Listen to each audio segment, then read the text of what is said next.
हमारा जीएसटी है,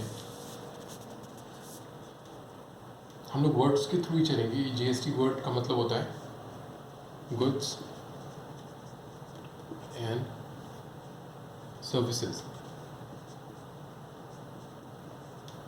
और टी से tax, goods and services tax. Goods जब भी होता है ना तो ये सेल्स ऑफ गुड्स होता है, और सर्विसेज के केस में रेंडरिंग ऑफ सर्विसेज होता है।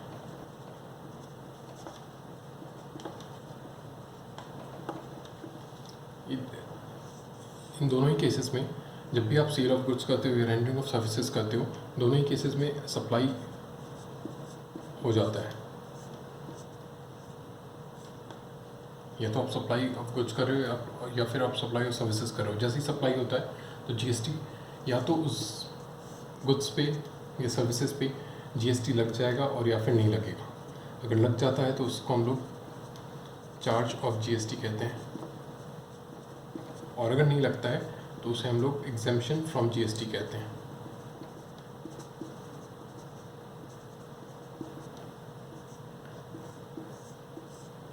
ये सब चीज़ आगे जाके हम लोग को पता चलेगा कि जीएसटी के अंदर हम लोग को सिर्फ इतने ही चैप्टर्स पढ़ना है।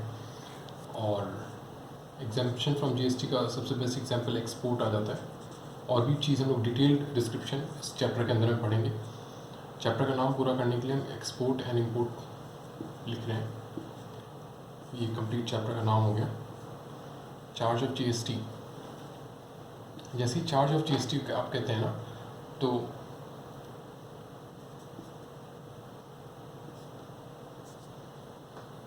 आपको रजिस्ट्रेशन कराना इम्पॉर्टेंट हो जाता है।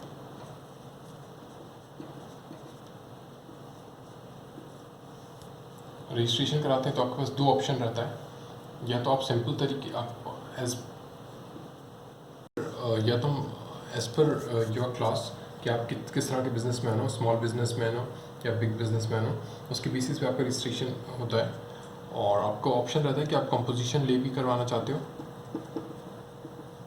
इस पर कंप्लीट चैप्टर है और इसको हम लोग डिटेल में पढ़ेंगे। कंपोजिशन लेवी, इसमें चीज़ें सिंपल रहती हैं कि आपको एक कंपोजिशन करके कि आपको एक फ्लैट रेट दे दिया जाता है कि इसी रेट पे आपको जीएसटी अप्लाई करना है और वो फिर आपको गवर्नमेंट को सबमिट कर देना है। अदर्स के केसेस में आपका आता है, अदर्स जो होता है उसके केस में आपको सारी चीज़ों को मेंटेन करना पड़ता है। अकाउंट्स एंड रिकॉर्ड्स आप मेंटेन करते हो। अकाउंट्स एंड रिकॉर्ड्स ये हमारा फिर एक चैप्टर आ जाता है कंप्लीट कि हमको इसमें क्या क्या मेंटेन करना है। इसके एग्जाम्पल के लिए आपको लिखा जाता है कि आपको टैक्स इनवॉइस मेंटेन करना है, credit note and debit note. ये तीन वर्ड्स इसलिए लिखा गया है ना क्योंकि ये तीन के बेसिस पे हम सारा जीएसटी का कैलकुलेशन कर सकते हैं। टैक्स इनवॉइस में दो चीज़ आ जाता है, एक सेल्स टैक्स इनवॉइस और एक purchase tax invoice.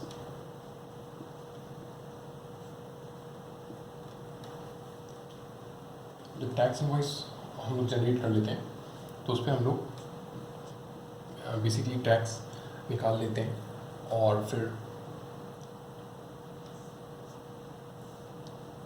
Payment of tax कर देते हैं।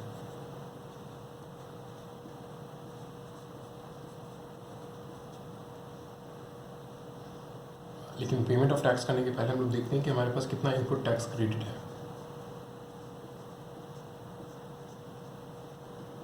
इनपुट टैक्स क्रेडिट का मतलब होता है कि हमने जो गुड्स परचेज किया था उसमें अगर हमने 18 रुपये जीएसटी ऑलरेडी पे कर रखा है और हमने जो गुड्स सेल किया उसमें हमारा जीएसटी 24 रुपये का आता है, तो हमारे पास इनपुट टैक्स क्रेडिट ₹18 का होता है और हमें सेल्स करने पे ₹24 और देना हमारी लायबिलिटी है। हमारी लायबिलिटी अभी ₹24 की है, तो नेट हमको पेमेंट करना पड़ता है। हमको आईटीसी ₹18 का मिल जाता है, हमको नेट ₹6 और फर्दर पे करना पड़ता है गवर्नमेंट को। तो ये ₹6 हम पेमेंट ऑफ टैक्स कर देते हैं। इसका जस्ट अपोजिट कि अगर हमारे पास इनपुट टैक्स क्रेडिट ₹30 का हो और मेरी टैक्स लायबिलिटी सेल्स करने पे ₹24 निकलती है तो हमें रिफ़ंड मिल जाता है ₹6 का। तो एक और यहाँ पे एक चैप्टर और इंट्रोड्यूस हो जाता है, रिफंड्स।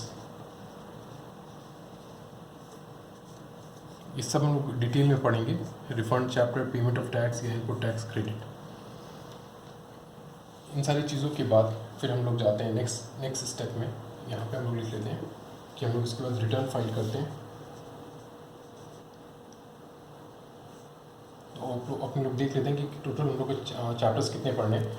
ये सबसे पहला चैप्टर हो गया जीएसटी, क्योंकि हम लोग इंडिया में पढ़ रहे हैं तो जीएसटी इन इंडिया,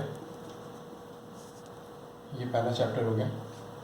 फिर दूसरा चैप्टर सप्लाई से रिलेटेड 3 चैप्टर और आएगा। कभी भी सप्लाई होती है तो हम लोग सबसे पहले देखते हैं place of supply. Place of supply के बेसिस पे हमको ये पता चलता है कि हमको आईजीएसटी लगाना है कि एसजीएसटी लगाना है या सीजीएसटी लगाना है। हाँ, ये चीज़ हम लोग डिटेल में पढ़ेंगे प्लेस ऑफ सप्लाई चैप्टर के अंदर में। IGST basically interstate sale पे लगता है और ये एसजीएसटी और सीजीएसटी इंट्रा स्टेट सेल पे लगता है। इंटर स्टेट सेल बेसिकली हो गया एक स्टेट से दूसरे स्टेट, और intra state with in a state. तो विद इन अ स्टेट जब आप कोई गुड्स को सेल या सर्विसेज को रेंडर करते हैं तो एसजीएसटी और सीजीएसटी लगाते हैं, और out of state other state में आप जब सेल करते हो या परचेज करते हो तो वहाँ पे आईजीएसटी लगता है। तो प्लेस ऑफ सप्लाई इसलिए इंपॉर्टेंट हो जाता है कि वो आपको बताता है कि आपको आईजीएसटी लगाना है या फिर एसजीएसटी या सीजीएसटी लगाना है। दूसरी चीज़, कब जीएसटी लगाना है तो वो हम लोग इस चैप्टर में पढ़ेंगे, टाइम ऑफ सप्लाई, कि जीएसटी लगना कब चाहिए। तो जैसे ही आप सप्लाई करते हो ना उस टाइम जीएसटी लग जाना चाहिए। तो ये चीज़ हम लोग डिटेल में इस चैप्टर में पढ़ेंगे। और अंतिम में वैल्यू ऑफ सप्लाई, कि आखिर हमको कितनी जीएसटी लगानी है। तो जो वैल्यू ऑफ गुड्स या वैल्यू ऑफ सर्विसेज आप प्रोवाइड कर रहे हो ना उसी पे जीएसटी लगता है। इसलिए इस चैप्टर ये हमें डिटेल में बताएंगे कि जीएसटी का वैल्यू कैसे निकलेगा। तो यहाँ 2 चैप्टर हो गया, सेकेंड, ये तीसरा, फोर्थ, ये फिफ्थ, ये सिक्स्थ, ये 7th, 8, 9, 10, 11, 12, 13, 14, 15 और ये 16। बस ये 16 चैप्टर्स में हमारा जीएसटी का एक पोर्शन कंप्लीट हो जाता है। नेक्स्ट वीडियो में हम लोग कोशिश करेंगे कि इसके नेक्स्ट पार्ट को और इसके आगे जो फर्दर चैप्टर्स हैं कुछ उस कैटेगरी को बताएं। और उसके अपकमिंग वीडियोस में हम लोग की कोशिश रहेगी कि हम लोग सारे चैप्टर्स को डिटेल में काफ़ी समराइज़ करके पढ़ें, ताकि सारी जीएसटी हमारे दिमाग में ईजी वे में आ सके। Thank you.